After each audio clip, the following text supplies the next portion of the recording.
지난주에 듣고 가셔가지고 사이트 가입하셔가지고 물건 한번 찾아보고 검색해 보신 분 손 한번 들어보십시오. 예, 축하합니다. 이거요, 해보셔야 됩니다. 안 해보시고요, 그냥 들어가지고는 내게 안 돼요. 직접 해보셔야 돼요. 가입하셔가지고 가상의 물건을 찾아보십시오. 찾아오고 지금처럼 이게 적절한지, 예, 권리 분석도 해보시고 등기부도 문제가 없는지 찾아보시고 이걸 계속 반복해야 내게 되고요. 그래야 할 수 있습니다. 이거 백날 들어봐야 소용없습니다.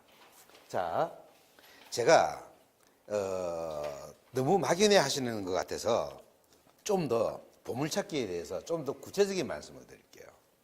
요새 부동산 가격이 조금씩 이제 오른다는 이야기가 나오니까 그 경매 시장이 부쩍거린다 이러면서 보도 같은 게 많이 나옵니다. 보셨을 거예요. 낙찰가가 100%가 넘어가니 어쩌니 이러면서 뭐 100%가 낙찰이 되고 낙찰가율이 100%가 넘어가고 어쩌고 뭐 이런 이야기가 나오는데 그런 보도 신경 쓸 거 없습니다.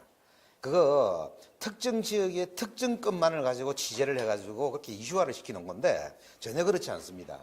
대한민국에 경매업종이 얼마나 많은데요. 경매업종 가보시면요, 그날 낙찰되는 물건은 전체 물건의 10%밖에 안 됩니다. 왜? 100% 물건은 낙찰이 안 되거든요. 그리고 아파트나 빌라만 나옵니까? 전답, 지분 경매 굉장히 많이 나옵니다. 공장도 나오고. 그런 거 다 낙찰 안 됩니다. 뭐가 100% 낙찰이 돼요? 절대 아닙니다. 그러니까 그런데 말이죠. 분명한 거는 요즘 실수요자들 때문에 아파트나, 예, 그리고 이런 것들은 실제로 낙찰가율이 100%가 넘어가면서 이게 낙찰이 되는 것들이 굉장히 많고, 그래서 실수요자가 됐든 투자가 됐든 이게 이제 초보들이 들어가 갖고 그걸 따내기는 참 힘들어요. 그래서 제가 여러분한테 말씀드릴 게 있습니다.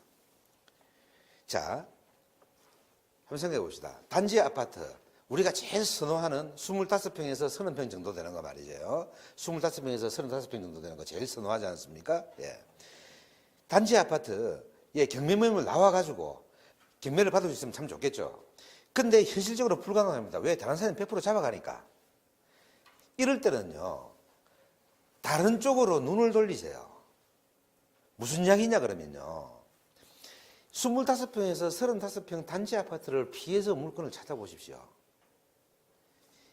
유사 안 봅니까? 대형 평수 가격 떨어지고 있다고. 대형 평수가 가격이 떨어지면요, 한정없이 떨어집니까? 아닙니다.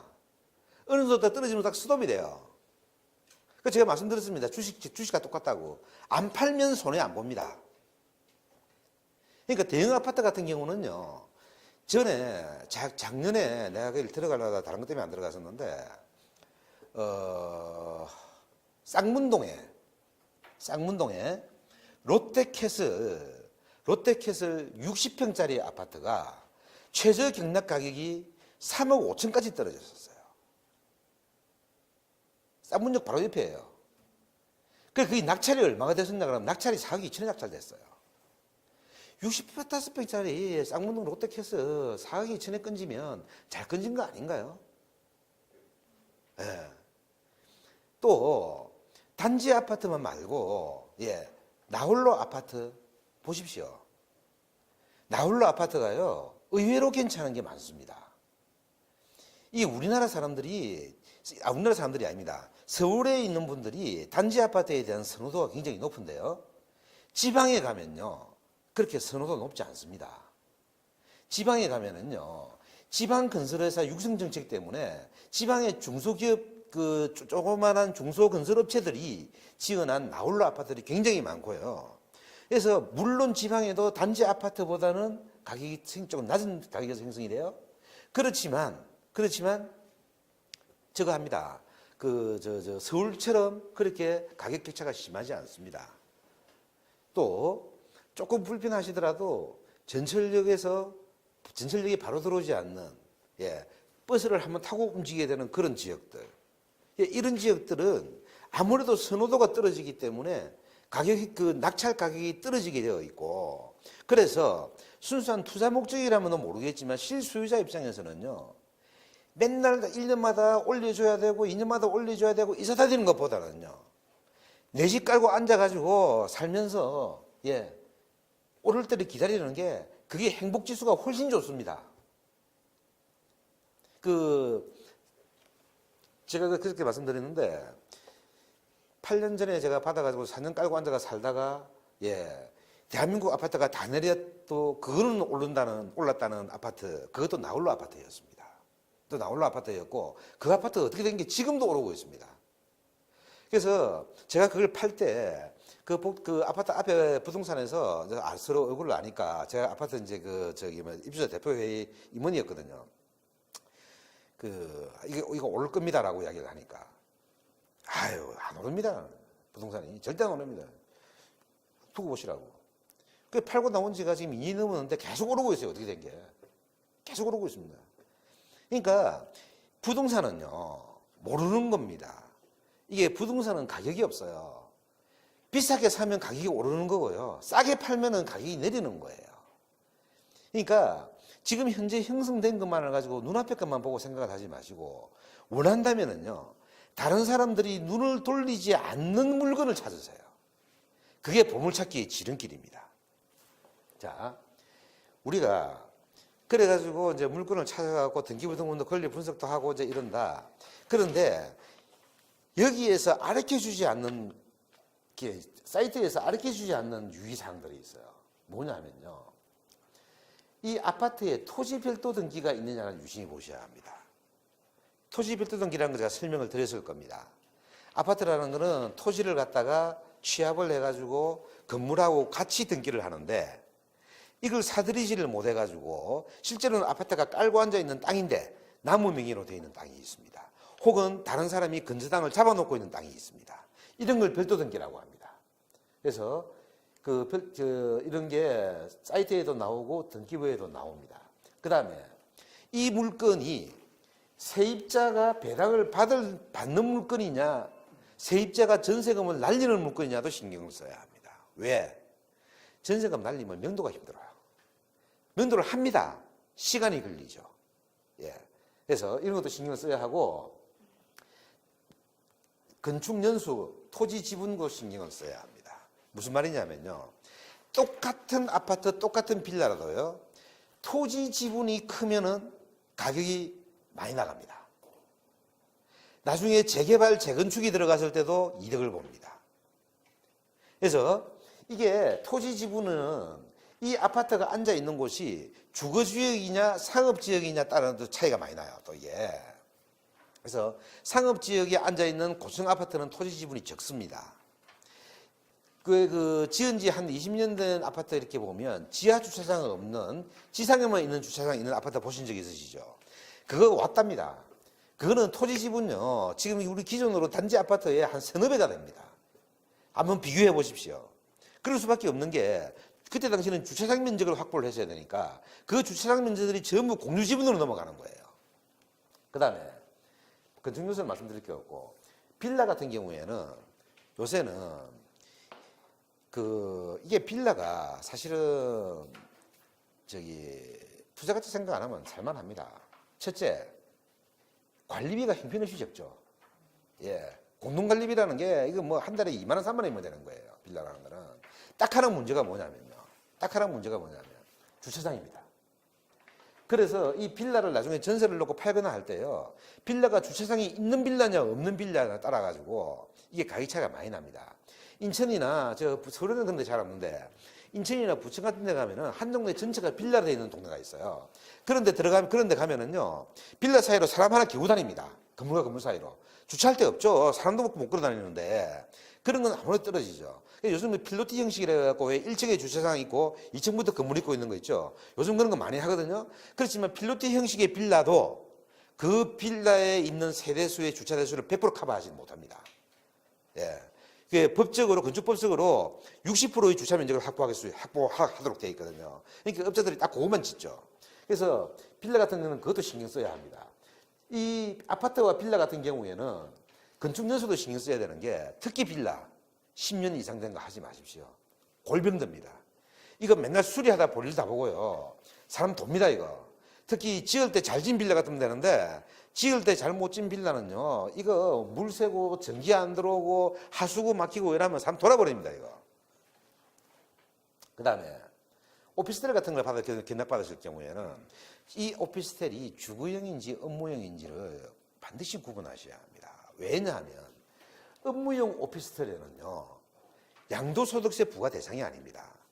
그러니까 1가구 2주택 대상이 아닙니다. 내가 말씀 잘못 드렸는데 1가구 2주택이 되면 양도소득세가 중과세가 되죠. 그러니까 내 집을 가지고 있으면서 업무용 오피스텔을 가지고 있으면 1가구 2주택이 안 되기 때문에 양도세 중과세가 안 됩니다.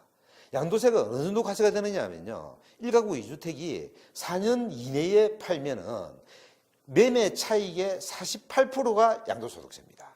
3년이 넘어가면 35%가 양도소득세고요. 그런데 1가구 1주택은 양도소득세가 비과세입니다. 2년만 가지고 있으면. 신경 써야 되겠죠. 그리고 또 하나, 업무용 오피스텔이라고 들렁 샀어요. 월세나 전세를 줬습니다. 세입자가 전입신고를 하면은요, 업무용 오피스텔이라도 주거용으로 인정받습니다. 그래서 업무용 오피스텔을 취득하신 분들은 세입자를 드릴 때는 반드시 임대계약서에다가 주민등록 전입신고는 하지 않는 조건을 달아야 합니다. 특약으로. 안 그러면 돈 다 양도소득세 물어야 합니다. 다음에 일반 주택 같은 경우 경매를 볼 때는요, 제시외 건물이 있느냐 없느냐, 불법 건축물이 있느냐 없느냐를 유심히 보셔야 됩니다. 공부도 확인하셔야 되고 현년도 가셔야 돼요. 이게 무슨 말이냐 하면은요, 제시외 건물이라는 말이 무슨 말이냐면요, 특히 이제 그 시골의 농가주택이라든지 오래된 그 일반 주택 같은 경우에 이런 거 굉장히 많습니다. 그리고 경매물건을 보시다 보면 제시외 건물 뭐 이렇게 표시한 것 많이 나오는데 이게 무슨 말이냐면, 자, 등기부에는 2층 주택, 건평 스라브조, 콘크리트조, 스라브 지붕, 2층 주택, 딱 이렇게 나와 있습니다. 그런데 현장을 가보니까 화장실 옆에 방이 하나가 더 있더라는 겁니다. 실외 화장실 옆에, 대문 옆에. 이렇게 공부에 없는 건축물을 제시외 건물이라고 합니다. 경매가 나올 때 이 제시외 건물을 포함해서 전체가 나오는 경우가 있고, 이 제시외 건물은 별도로 나오는 경우가 있습니다. 주의하셔야 됩니다. 제시외 건물 별도 나오면요, 그거 사넣어야 됩니다. 사넣어야 부수지도 못합니다, 이거. 그리고 두 번째, 제시외 건물이 이걸 갖다가 최악의 경우에 부숴도 문제가 없는 건물인지를 현장 가서 판단을 해야 됩니다. 제시외 건물을 부술 수도 없는데 건축허가도 안 받은 건물이 있으면은요, 그게 누가 찌르면 구청에서 시정명령이 나옵니다. 정상화시키라고. 그러니까 법적으로 정상화가 가능한 건물이면 서류 만들어 넣고 하면 되는데, 법적으로 정상화도 못 시키는 건물이 시정명령이 나오면요, 부숴야 합니다. 근데 부수지도 못하는 건물들이 있어요. 부수는데 돈이 너무 많이 든다든가. 그러면 그거 바로 잡을 때까지 계속 이행강제금 계속 물어야 합니다. 계속 물어야 합니다. 분기마다 한 번씩. 그래서 이런 것도 골 때립니다. 불법 건축물도 마찬가지입니다. 불법 구조 변경 포함해서. 이게 불법 건축물이나 불법 구조 변경 같은 경우는요, 아파트, 빌라, 주택 다 해당이 되는데요. 이런 거 있습니다. 특히 이제 학교 앞에 그런 거 많습니다. 대학교 앞에 32평짜리 아파트 빌라 딱 지어가지고요, 준공검사 딱 받고 나서 가운데 칸칩니다. 미리 하수구 배관 다 빼놓고 칸 딱 치가지고요, 원룸으로 만들어가지고 월세 받아놓는 거죠. 이제 실제로 학교 앞에, 대학교 앞에 가면 굉장히 많습니다. 근데요, 준공검사 받고 나서 불법 구조 변경했죠. 불법 건축물입니다. 구청에 찌르면요, 구청에서 누가 찌르면 안 나오면 그 사람들이 모르겠죠. 안 찌르면 모르는데 누가 찌르다 이러면 나와가지고요, 현장 확인해보고 구조 변경 되어 있으면 바로 건축물 대상에다가 불법 건축물 딱 올립니다. 그 다음부터는 시정명령 나오고, 시정명령에 시정 안 하면 계속 이행강제금 계속 나옵니다. 그 시정될 때까지. 시정이 뭡니까? 칸막이 해놨다가 납땜을 부숴야 되죠. 그러니까 이런 꼭 가옥대장을 갖다가 건축물 관리대장 발급받아가지고 불법 건축물이 등재되어 있는지 안 되는지를 반드시 확인하셔야 합니다. 그 다음에 대지나 전, 답, 말하자면 땅을 경매 보실 때는 대지 같은 경우에는 당연히 상업지구냐 주거지구냐 건축의 제한이 어떤 게 있느냐 이거 보셔야 합니다. 특히 일반 주택이나 이렇게 대지를 일반 주택 대지 전 이렇게 매입하시는 분들은 나중에 여기다가 건물을 지으려고 생각하시는 분들이 집을 지으려고 생각하는 분들이 대부분이거든요. 그래서 내가 여기다 집을 지을 때 용적률이 얼마냐, 건폐율이 얼마냐, 그리고 건축에 제한은 없느냐 이거 미리 알아보셔야 합니다.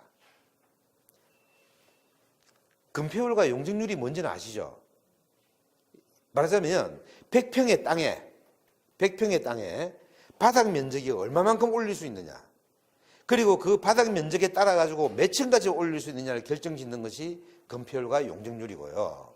이게 상업지역 같은 경우에는, 주거지역 같은 경우에는 보통 1, 2종 주거지역에는 5층 이상을 못 올립니다.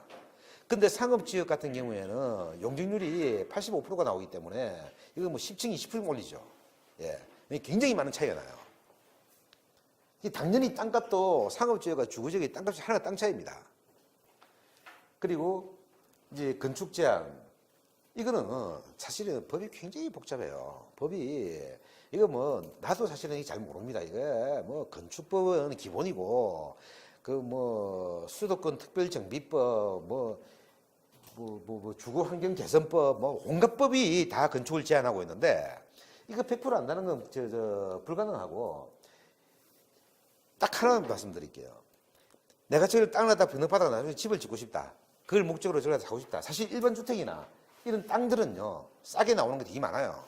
그래서 나중에 보고 잡아놓는 것도 괜찮습니다. 단 이거 잡을 때는요 그 서류들 딱 떼가지고 아시는 분 통해서나 아니면 비용을 들여서라도 건축 설계 사무소에 의뢰를 하십시오. 이거 가장 잘 아는 데가 건축 설계 사무소입니다. 걔들은 이거 귀신같이 알아요. 그래서 이게 땅이 나중에 집을 짓는데 문제가 있다 없다, 이거 귀신같이 알거든요. 그래서 그런 데 자문을 구하십시오. 그다음에 그리고 두 번째, 현장을 반드시 가져가지고 지상물이 있느냐 없느냐를 확인하셔야 됩니다. 지상물은 뭐냐 그러면, 자, 공부상으로는 전이에요. 근데 현장에 가보니까 이게 밭으로 쓰고 있는 게 아니라 과수원 오두막으로 쓰고 있다는 이야기죠. 근데 그 오두막이 내 게 아니에요. 옆집 사람 거예요. 그러면 내가 그 땅 경락받았다고 해가지고 그 오두막 내가 철거하겠습니다라고 철거가 되느냐? 철거가 안 됩니다. 철거가 안 돼요. 왜? 그 오두막 내 게 아니잖아요. 그 사람이 나무 땅 위에 세웠지만 일단 세워져 있기 때문에 그 오두막의 권리를 인정받습니다. 이걸 지상권이라고 하는데, 그래 되면 나중에 또 그 사람하고도 협상을 봐야 되는 문제가 생깁니다. 그래서 이런 것도 신경 써야 하고요. 그 다음에 현황과 지적의 일치 여부, 이게 참 재밌는 이야기인데요. 특히 시골 땅 하실 때 주의하셔야 됩니다. 제가 양평에 농가주택을 가지고 있었는데 그 167평이었어요. 보니까 이상하게 좀 작은 거예요. 167평이. 대충 이제 어림짐작이 있는데, 그래가지고 뒤에 이제 그 집 뒤에 이게 숲이 우거지고 언덕이 지고 뭐 이래서 그 뒤에도 집이 하나가 있어요. 그래서 이제 그 사람들이 그 장독대를 놔놓고 쓰고 있더라고. 숲이 우거지고 보기가 싫어서 내가 이제 거기다가 이렇게 포크레인을 갖다가 불러서 까버리려고 이야기를 하니까 옆집에 그 토백이 영감님이, 아니 그런 공사를 하려면 지적 측량을 해야지 막 이래요. 그래서 우리 잔소리 듣는 거 싫어합니다. 그 지적 측량 뭐 30만 원 들으면 하죠. 간단하거든요. 한 30만 원만 합니다. 합시다. 딱 했다. 아니 세상에 지적 측량을 딱 하니까요, 뒷집의 마당에 3분의 2가 우리 땅인 거예요. 이게 청이 져가지고. 이게 왜 이렇게 됐냐 그러면, 아주 오랜 시간을 거슬러 올라가고 6.25 직후에 그 윗집 아랫집이 위에 형님 집 밑에 동생 집이었던 거야. 그러니까 경계를 나눌 필요가 없었죠. 그러니까 뭐 지적이 어찌됐든 맞는, 그래 너희 집 짓고 살아라 이렇게 된 거예요. 근데 그동안에 그래도 집이 주인이 두 분 바뀌고 밑에도 주인이 두 분 바뀌었어요. 자, 지적이 그렇게 나왔습니다. 말도 딱 박았죠. 포크레인 딱 불러가 확 파버렸죠. 확 파가지고 거기다가 돌 갖다 심어갖고 축대 만들었거든요. 그래, 그게 연산홍 심고, 밑에 새로 나온 땅에는 밭 갈아가고, 옥수수하고, 뭐 이렇게 경작을 심었죠. 뒷집 난리 났죠, 이제. 그것도 이제 그 주인이 그 군인이었어요. 군인이었는데, 서울에 있는 양반인데. 내려와가지고 공사하는데, 왜 남모 마당을 까디비니 어쩌니 난리 나는 거예요. 내 딸 내가 까디비는데 당신이 왜? 억울하면 청량해라. 청량해갖고 내가 당신 땅 한 뼘으로 침범하면 내가 그대로 물려줄게. 자기도 청량 불러서 했어요. 근데 동일한 지적공사하고 동일한 청량을 하는데 그 청량이 다를 리가 나올 리가 없죠. 근데 거꾸로 될 수도 있습니다. 거꾸로 이렇게 천황과 지적이 일치한 애가 손해볼 수도 있어요. 그래서 그러면 이걸 어떻게 확인하느냐? 방법 없습니다. 미리 걱정이 되면 지적공사에 청량 의뢰를 하든지 아니면 GPS 갖고 대충이라도 보든지 하셔야 합니다. 그다음에 맹지 여부. 이거는 뭐 두말할 거 없습니다. 이게 지적상 맹지와 현황 맹지가 있습니다. 잘 보셔야 되는 게요. 이 땅은 도로에서 바로 진출입이 되죠. 도접을 해 있으니까. 그런데 이 땅을 가려고 하면 A나 B를 통과하지 않고서는 땅이 못 가죠. 이런 땅을 맹지라고 합니다. 이게 값이 나가겠습니까? 안 나가겠습니까? 안 나갑니다. 그런데요, 현장을 꼭 가보셔야 되는 이유 중에 하나가 뭐냐면요. 지적상으로는 이렇게 맹지인데, 보통 보면은 여기에 집이 있고 여기에 집이 있으면 옛날부터 이렇게 통로를 사용하고 있는 현황 도로가 있습니다. 이렇게. 이 현황 도로는요, 이 사람이 내 땅이라고 그래가지고 이거 못 틀어막습니다. 못 틀어막습니다, 이거. 이게 이제 민법에서 이야기하는 주변 토지 통행권이라고 하는 건데, 이걸 만들어 틀어막으면은요, 내 땅이라고 해서 틀어막으면은요, 저거 합니다. 그, 교통방해죄로 처벌받고, 그리고 소송을 해도 통행을 하라는 판결이 납니다.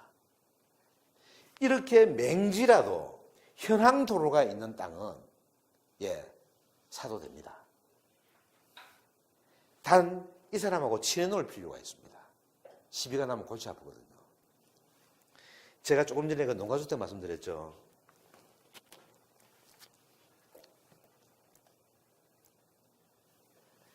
딱 이렇게 생겼어요. 여기에 집이 이렇게 있었고 여기에 집이 이렇게 있고 내가 이걸 갖다가 이만큼 파내버렸거든요. 이만큼 파내버렸는데 여기에 도로 포장을 해갖고 세면으로 포장해갖고 이 사람들이 일로 진출을 하고 있었어요. 이거 파면 흙이 나올 거 아닙니까? 앞마당하고 싹 덮어버렸습니다. 싹 덮어버렸어요. 자, 이거 주변 토지 통행권을 위반했습니까? 내가 통행방해를 했습니까? 안 했죠? 단일하는 거예요. 나 안 막았거든요. 안 막았습니다. 이 사람 환장하는 거죠, 이제.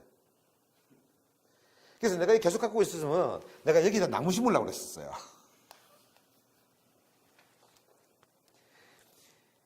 그러니까 이런 방법도 있습니다. 그래서 이 사람이 자기 집 살리고 싶으면 이걸 내인데 싸게 팔든지 아니면 내인데 이걸 사들이든지. 근데 이 사람 지가 아쉬운데도 불구하고 내인데 성질 내면서 바락바락 달라들길래 그래? 또 한번 엿먹어봐라. 확 퍼묻어버렸죠. 그래서 맹지 같은 경우 도로 인접이 통행이 어떻게 되어 있는지 현황 맹지가 도로가 있는지 자 조금 전에 한다. 제가 지난 시간에 그 조망권에 막혀가지고 개발을 하지 못하는 그 빌라에 대해서 말씀드린 적이 있는데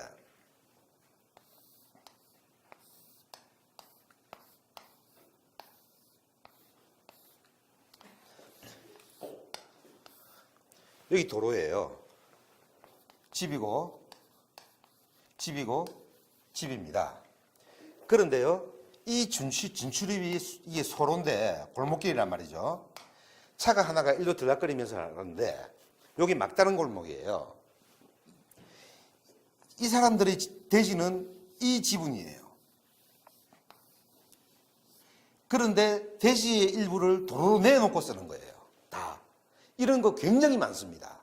이런 거 굉장히 많아요. 안 그러면 진출입이 안 되니까요. 근데요, 이 두 사람은요, 이 두 집은 자기 집을 도로로 내놔야 돼요. 그죠? 근데 이 집은 막다른 집이니까 여기다 건물 전체를 지으면요. 지가 대문 여기다 내버리면 이거 진짜 다 쓸 수 있어요. 맞습니까? 예. 이거 제가 말씀드렸다시피 지대가 높아가지고 옆에 빌라 조망권 때문에 막혀가지고 집을 못 짓는다 그래서 내가 포기했지. 이거는 그 문제만 아니었으면 진짜 완전 황금 땅이었어요. 그러니까 현황 도로로 되어 있는 거 이런 지적 사항도 잘 보셔야 합니다. 현장을 가보시고. 그 다음에 이제 그 답, 논이란 이야기죠. 이거 절대 농지나 경우는 사면 안 됩니다. 농사질 목적이 아니면 사면 안 돼요. 절대 농지는요, 지목 변경이 안 돼요. 예. 토지 이용 계획 확인은 떼보면 나옵니다. 그 다음에 농지 취득 자격 증명이 필요한 땅이 있습니다. 절대 농지가 아니더라도 이게 또 문제인데 뭐냐면 나는 사실 이걸 아직 한 번도 안 해봤는데 이야기를 들어보니까 잘 해준대요. 서울에 있는 사람이 경기도에 있는 농지를 갖다 삽니다. 그러면 이게 농지 취득 자격 증명을 어디서 발급하느냐 그러면 면사무소에서 발급을 해요. 그러니까 면사무소 가가지고 이거 발급해 주시오 그러면 당신이 뭔데 서울 살면서 이걸 해달라고 그러냐 이럽니다. 그러면 나 서울에 있지만 나 여기 와갖고 내 주말에 농사 지을 거다. 이제 뭐 이러고 이제 막 구라치가지고 받는다 그래요. 근데 잘 해준답니다. 근데 나는 이걸 한 번도 안 해봤는데 그래서 만일에 그 논을 갖다가 하셔야 될 분들이 계신다면 그래서 이게 필요하다면 반드시 사전에 이게 발급이 가능한지를 확인을 하십시오. 예, 확인을 하고 경락을 받으시면 좋겠습니다. 임야. 자, 말하자면 산입니다. 우리나라 대한민국의 임야치고요. 이거 분묘 없는 임야가 없습니다. 이 분묘는요, 있으면은요, 물론 이제 임야를 개발을 안 한다 이런 생각하면 괜찮은데, 분묘는요, 우리나라에만 있는 이게 이제 법정지상권인데, 분묘 기지권이라고 그래가지고 우리나라에만 있는 인정해주는 독특한 권리예요. 이게 이제 관습법의 일종인데, 그래서 이거 마음대로 없애지 못합니다. 이거 없애면 난리 나죠. 뭐 소송 걸리고 형사처벌받고 이럽니다. 그래서 나무 땅 위에 서 있는 무덤이라도 내가 땅 주인이라도 이거 못 없앱니다. 특히 경락받으면 전혀 못 없애죠 이거. 그래서 이게 근데 뭐 내가 이 산을 사가지고 뒤에 나무를 심을 거고 산자락 밑에다 집을 지을 거다. 그럼 중턱에 무덤 한두 개쯤 있어도 별 상관없겠죠. 예. 그래서 그런 거 무덤 몇 개나 있는지 분포는 어떻게 되어 있는지 이런 거 잘 보시고 선택하시면 되겠습니다. 그다음에 대부분의 임야는 그 산림 보전 지역까지 지정이 되어 있기 때문에 건축 허가가 납니다. 공장이라든지 오수 배출 시설 이런 거 외에는요 5층 이하 주거용 주택은 건축 허가가 나고 용도 변경이 됩니다. 그런데 개발 제한 구역으로 지정되어 있는 임야는요 허가가 절대 안 나요. 그린벨트 아시죠? 바로 이 이야기입니다. 그래서 그린벨트로 지정된 거는 무지무지하게 싸죠. 솔직히 저기 그 전북지방 또 강원도 쪽에 가면 뭐 평당 2,000원짜리 3,000원짜리 임야도 있어요. 근데 개발 제한 구역이죠. 길도 없고 그 왜 사는지는 잘 모르겠습니다만 그래서 그런 걸 잘 보셔야 되고 상가 같은 경우에는요 이거 당연합니다. 근데 상가 살 때 주의해야 될 게 있어요. 상권 분석하는 이거야 뭐 본인들이 분석을 해야 되는 기본적인 거인데 가끔 가다가요 업종 제한이 있는 경우가 있습니다. 상가가 무슨 말이냐 하면요 자 아파트에 상가가 들었습니다. 그러면 그걸 분양을 하면서 슈퍼마켓 하나 병원 소아과 하나 치과 하나 은행 하나 요렇게 딱 업종을 지정해서 분양을 하는 상가들이 있어요. 이런 데는 그 상가가 경락이 나와도요 원래 하던 업종 외에는 다른 걸 할 수가 없어요. 그게 왜냐하면 왜 할 수 없냐면 상가 관리 규약에 딱 못이 박혀 있습니다. 입주하면 그 규약에 적용을 받게 되어 있어요. 그래서 상가를 갖다가 할 때는 이게 업종 제한이 되느냐 안 되느냐도 잘 보셔야 합니다. 그리고 저는 솔직히 말씀드려서 부동산 하시는 분들 저는 이 상가는 피하라고 말씀드리고 싶어요. 상가는 피하라고 말씀드리고 싶은 게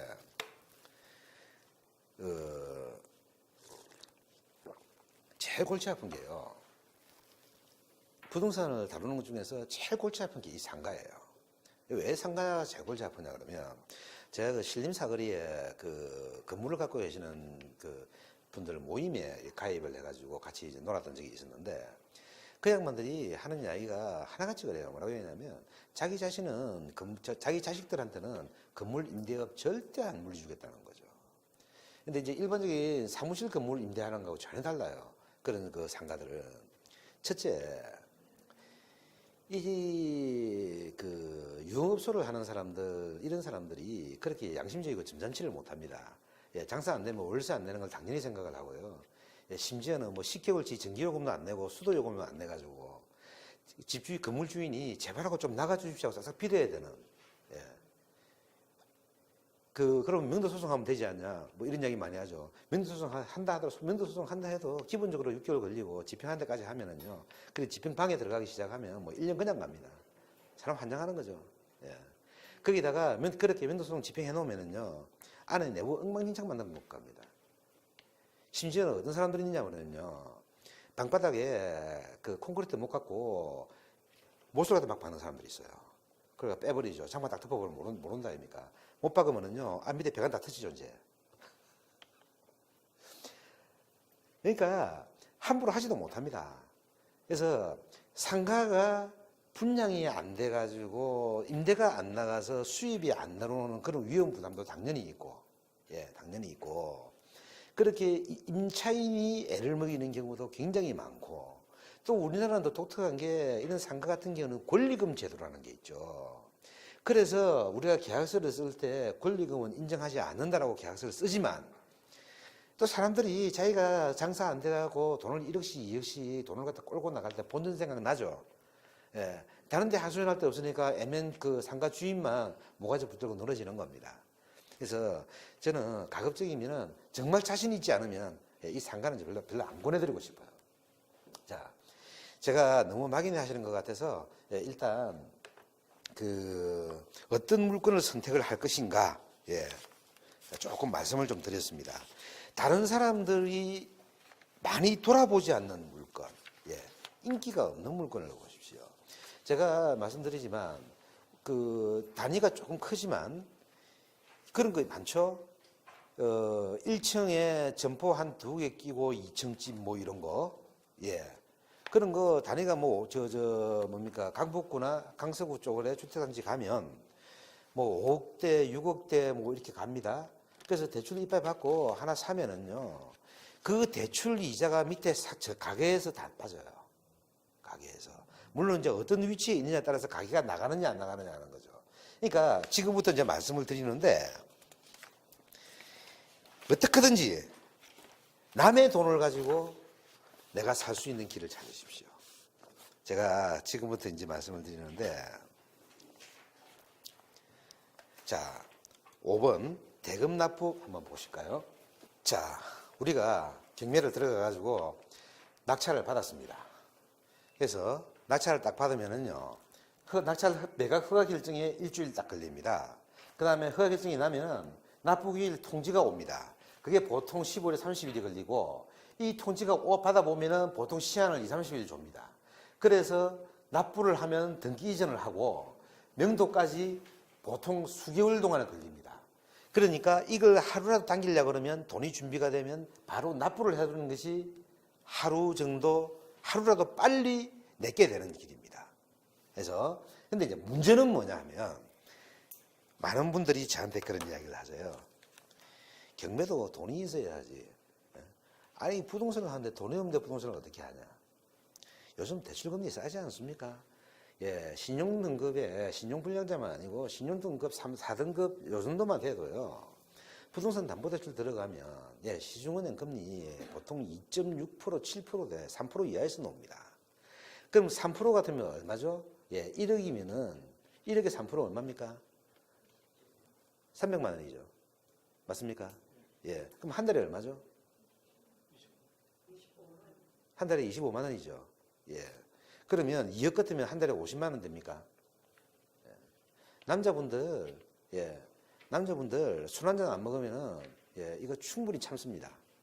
예, 여자분들 옷 하나 안 사면 예, 충분히 참아요. 근데 이걸 영원히 참아야 되느냐? 그거 아니죠.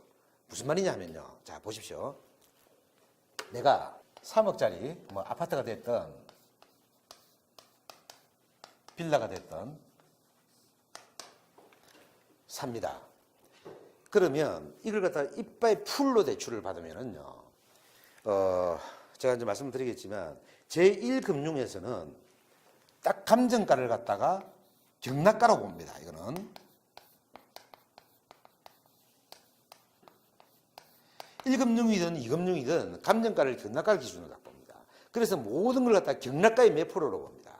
그래서 1금융과 2금융이 차이가 있는데 아파트 같은 경우에는 1금융에서는 경락 가격의 70%를 줍니다. 빌라 같은 경우에 아파트 같은 2금융에서는요. 아파트 같은 경우에는 이게 90%를 줍니다. 빌라 같은 경우에는 1금융에서는 60%를 주고요. 2금융에서는 80에서 85%를 줍니다. 근데 이제 우리가 2금융 이렇게 이야기를 하면은요. 2금융 이렇게 얘기하면 뭐 상호채 출근액 뭐 이렇게 생각하시는데 아닙니다. 그런 데는 엄청나게 비싸고 그건 사채입니다. 그거는. 제가 그 2금융이 이런 거 들어보셨을 거예요. 기선 저인망 수협. 예. 여기 서초동에서 모인트 빌딩 밑에 보면은 거기 농협이 있는데 거기가 무슨 농협이지? 모인트 빌딩 밑에? 그 단위 농협이거든요. 그런 단위 농협들. 이런 수협들, 단위 수협들, 단위 농협들이요. 전부 2금융 1금융 금리로서 2금융 한도가 나옵니다. 거기에 주목하십시오. 그리고 어떤 게 있냐면 또 이런 게 있어요. 서울에는 부동산이나 대출 수요가 굉장히 많지요. 근데 전라도나 제주도나 경상도 같은 데 지방에 가면 은행에 돈은 많은데 예, 대출을 해줄 사람이 없는 그런 금융기관들. 은행이라는 게 돈놀이 하는 곳이에요. 예금을 받아서 이자를 주려면 자기들이 대출을 주어가지고 이자를 줘야 되는데, 받아야 되는데 아무나 줄 수는 없죠. 안전한 데 줘야 된단 말이에요. 제일 안전한 게 뭡니까? 서울 부동산만큼 안전한 게 있습니까? 그러니까 지방에서요. 서울에 손님을 모집하러 오는 금융회사들이 있어요. 실제로 많이 있습니다. 그러면 어떻게 하느냐? 간단합니다. 이런 걸 알려드릴게요. 딱 경락법 경매 당일 날요. 다음에 경험하실 겁니다. 그러면 입찰자들이 뭐 두 사람이 응찰을 하든지 네 사람이 응찰을 하든지 여덟 사람이 응찰을 하든지 간에 한 사람을 빼고는 다 보증금 다 찾아간단 말이에요. 그러면 이제 내가 서울시 동대문구에 사시는 이창재 씨에게 낙찰 내셨습니다. 딱 이렇게 이제 방송을 딱 한단 말이에요. 법정에 낙찰 입찰 계장이 낙찰되었습니다. 땅땅땅 하는 그게 낙찰 선언이에요. 예. 그래서 딱 보관표, 보증금 보관하고 있다는 거 딱 받아서 돌아 나오면은요, 사람들의 시선이 쫙 준답니다. 이렇게 힘 딱 들어가죠. 기분 좋습니다. 그 딱 나오면요, 입구에서 아줌마 아저씨들이요, 한 20-30명이 들어붙습니다. 그 사람들이 그러면서 명함 막 주고 전화번호 달라고 난리 불구통이에요. 전화번호 다 받아오십시오. 명함 다 받아오시고. 그래서 받아와가지고요, 방금 말씀드린 그런 이금융을 딱 골라가지고 이야기를 딱 그렇게 해놓는 거예요. 몇 프로 해줄 수 있냐? 가장 많이 하는데 내가 할 거다. 이 사람들은 뭐 먹고 사느냐면 두 가지 먹고 삽니다. 이 사람들은 뭐 먹고 사느냐 하면요, 하나는요, 그렇게 한 건 대출을 유치하면 거기서 중개 수수료가 나와요. 회사에서. 예. 은행에서 수수료가 나오고, 두 번째는 뭐냐면 그 사람들이 그렇게 대출 알선을 하면서요, 이 낙찰을 하면 우리가 소유권 인정 등기해야 될 거 아닙니까? 예. 그 등기 수수료를 먹습니다. 그래서 이 사람들을 이용을 하면요, 다른 데서 일반적으로 자기 자금으로 등기하는 것보다도 등기 비용이 한 배 정도 들어갑니다. 그렇지만 나는 그만큼 덕을 보죠. 그래서 이 사람들한테 던지 놓으면요, 던지 놓으면 아까 말씀드린 그 지방에서 자금 딸리가 서울에 작업하러 오는 금융회사들 자기들이 다 수배해가지고 연결해가지고 한도 자기가 속해 있는 회사 아니라도 한도 제일 높은 데를 물색해 옵니다. 그러니까 저 같은 경우는 주로 거래하는 데가 대구에 있는 법무사를 갖다 거래를 많이 하는데 그 친구 잘해요. 그 법무법인인데 뭐 심할 때는 서울에 있는 물건을 저기 울산에 있는 수협에다가 이야기를 해하고 대출을 일으키고 뭐 이래요.